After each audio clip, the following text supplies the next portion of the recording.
Before you press play, just remember, what you're about to hear isn't fiction. These aren't ghost stories made for bedtime. These are true events. Real people. Real fear. Imagine moving into a new apartment, only to hear someone, or something, breathing inside your closet. Or waking up every night to the same knock at your door.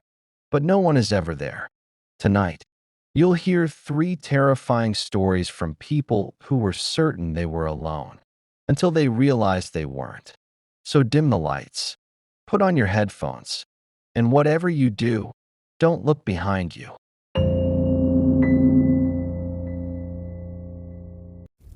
It started on a Monday. I remember because I'd just gotten back from a terrible meeting at work. The kind where your manager stares through you like they already decided your future. The air was dry, snow still lined the curb, and my duplex felt off, like someone had rearranged the silence. My name's Patrick Owens, 32, live alone. Mid-tier tech support job, Northeast Ohio. Not exactly the kind of guy weird stuff happens to. But that's the thing, right? Weird stuff doesn't usually announce itself. It sneaks in, like a draft under a door. I was heating up leftover mac and cheese when I first heard it. A slow, steady inhale, then an exhale. It came from the wall behind my fridge. I froze. I thought maybe it was the pipes. Old house. Drafty. I even turned off the microwave, to be sure I wasn't imagining it. Inhale. Pause. Exhale. It wasn't coming from the kitchen pipes. It was too human, too controlled, and it didn't stop. I didn't sleep that night. Every time I got close, I heard it again. The same breathing, always from inside the walls, always near me. By Thursday, I'd started to go a little nuts. I called Aaron, the landlord. He's 58, mostly stays in Florida. When I told him what was happening, he laughed. "You been drinking, Pat? There's no crawl space in the walls, man. You probably got raccoons or something." No one believes you the first time. I knocked on the drywall one night, real hard, just to feel like I had some power. And that's when it knocked back. 3 slow knocks, like knuckles dragging across hollow bone. I called Frank, my neighbor on the other side of the duplex.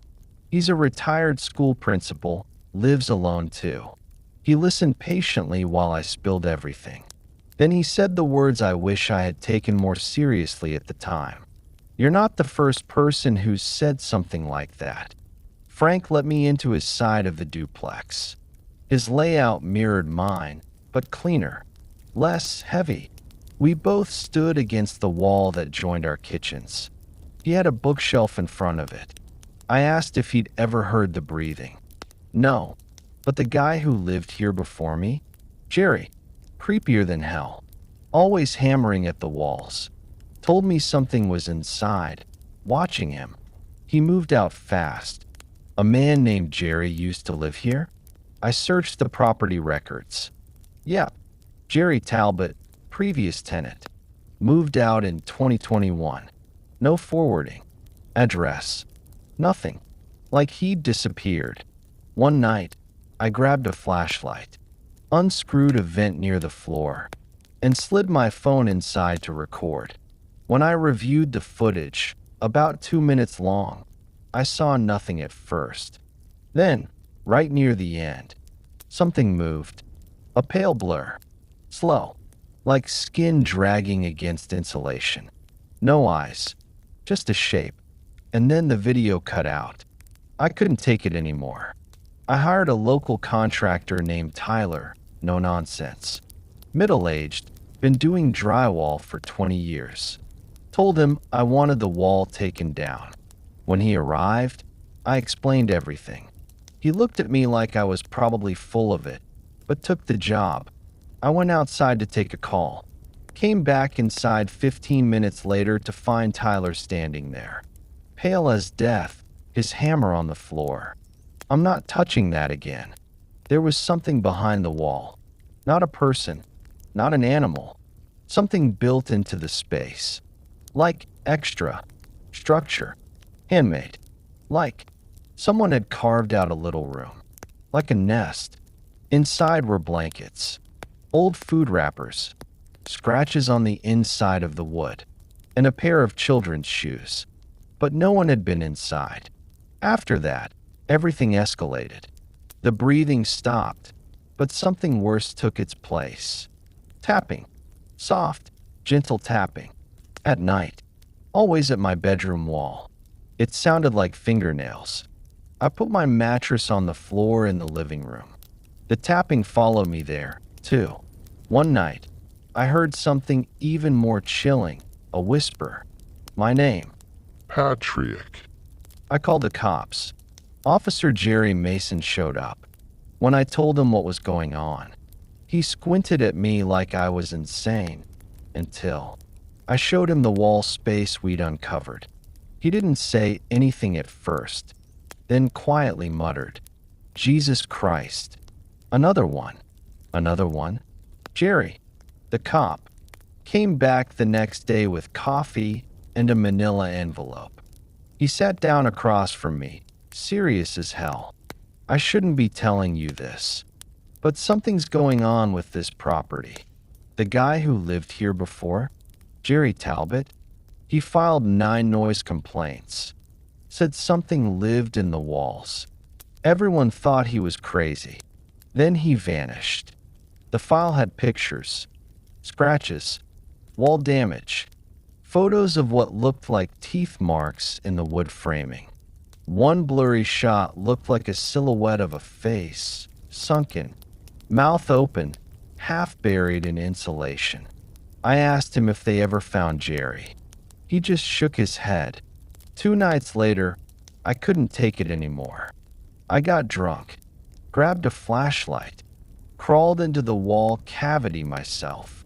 The moment I got in, everything felt wrong. The air was wet. My skin crawled. It smelled like iron and mildew and something alive. I crawled deeper, until I saw it. Hunched, pale, hairless, too long for a person, curled into the corner of the space like a spider, breathing slow. It didn't look at me. It didn't need to. I backed out fast, fell, cut my arm, ran out the front door into the snow, barefoot, screaming. Frank came out. So did Tyler. I couldn't speak. I moved out the next morning. Slept in my car for 3 nights before crashing at Frank's for a while. Aaron, the landlord, never answered another call. I still have the recording from my crawl space. I've never shown anyone the full video. I can't. The thing in there moved like it didn't have bones. It breathed in my rhythm, like it was copying me. The new tenants moved in 2 weeks ago. They posted on the neighborhood app yesterday. Anyone know if this place has thin walls? We keep hearing breathing behind the fridge.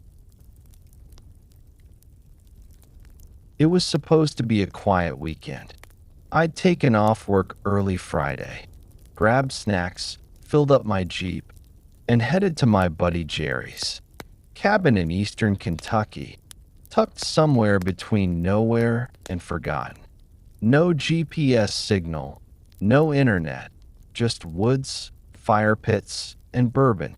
I left Cincinnati around 5 p.m. Should have gotten to the cabin by 8. But somewhere past the state line, I took a wrong turn. And then another. Then another. Soon I was driving through woods I didn't recognize, the sun dipping low, my headlights barely cutting through the mist forming on the 2-lane road. I found the gravel driveway by accident. A crooked, weather-worn wooden sign next to it read, "Private drive, no exit." It looked old. I figured, hell, maybe it loops back around. It didn't.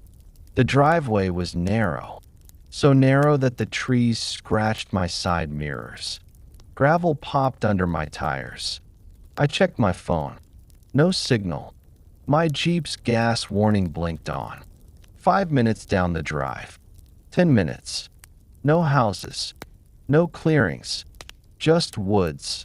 Dark, dense, and quiet like a held breath. At the 15-minute mark, I stopped. I tried to reverse. The Jeep wouldn't go into gear. My dashboard flickered. Then the engine died. Silence. So loud I could hear my heartbeat. Then came the sound of crunching gravel. Behind me. At first, I thought it was a deer. Something shifting in the woods. But when I looked in the rearview mirror, I saw a figure standing dead center in the driveway about 30 feet back. No flashlight. No visible face. Just standing there. Still. I blinked. Gone. I got out of the car with my flashlight. Walked around. Nothing. But when I turned back to the Jeep, the passenger door was open. I hadn't opened it. And sitting in the passenger seat was something that looked like a handwritten map. The map was drawn in red ink on yellowed paper. It looked like the driveway, long, winding, with symbols scratched along it. Weird things like X symbols at certain curves, a drawing of an eye near the midpoint. The words "Do not turn around," written in capital letters halfway down. At the bottom, in shaky handwriting, "If you see yourself, don't stop." I shoved the map in my pocket, turned the key again. The Jeep started, so I kept driving. At exactly 21 minutes into the drive, I saw headlights up ahead. My first thought, finally, someone else. But as I got closer, my stomach turned to stone. It was my Jeep. Same dents. Same Ohio plates. And standing beside it, facing away from me, was me. Same jacket. Same jeans. Same balding spot on the back of the head. The other me turned slowly, eyes dark like deep water, and smiled. I floored it, swerved into the woods, and plowed through brush until I found another path. Branches scratched at my windows like claws. When I hit the gravel again, my GPS turned on, but I was 3 hours away from where I started. I made it to a gas station, parked, and sat shaking for 20 minutes. The guy behind the counter, Tyler, I'd later learn, asked if I was okay. I told him everything. He didn't even blink. Just said, "You took Aaron's road." I asked who Aaron was. Tyler opened the drawer under the counter and pulled out an old cassette tape. This played on the local radio once. It's the only proof that place exists. He pressed play. A man's voice, Patrick's, came through, panicked. "If anyone hears this, I'm stuck on a road that doesn't end. There's someone driving beside me. Looks like me. I haven't slept in days." The tape ended in static. Tyler looked me in the eye and said, "If you ever see that road again, drive the other way." Weeks passed. I tried to forget, but every time I turned on a map app, my phone glitched. No matter where I was, the red navigation line would reroute to that driveway. One day, I drove my niece to school. She pointed to a wooded trail and asked, "Why is there a man in the trees waving at you, Uncle Frank?" There was no one there, but I knew he was back, the other me, waiting. I got an email from Jerry. The subject line read, "Don't trust your reflection." The message was blank except for one attachment, a photo. It was of me, standing in the woods, pale, smiling. I called him. No answer. When I went to visit Jerry's cabin the next weekend, it was burned to the ground. Fire marshals said it was spontaneous combustion. They found no body, just a melted cassette tape in the ruins. The label read, "Frank 2. I moved, changed my number, switched phones. Everything was quiet for a while, until last night. I got a letter in the mail. No return address. Inside was a drawing. The same map. Same driveway. Same words. If you see yourself, don't stop. And below it, in red, You left something behind. I moved into apartment 6B on a Thursday. Rent was cheap. Too cheap for Portland. $600 per month. All utilities included. No credit check. Month to month. That should have been a red flag. The building itself was a gray, peeling structure that sat behind a 24-hour laundromat and a pawn shop. 4 floors. Rusty balconies. It smelled like old soup. But I didn't care. I was broke, fresh out of a breakup, and tired of sleeping on couches. The landlord, Jerry, was a chubby, chain-smoking man with stained fingers and a cough that sounded wet. He handed me the keys with a nod and said, "6BS been empty a while. You'll like it. Quiet neighbors." He didn't tell me someone had disappeared from 6B just 3 months ago.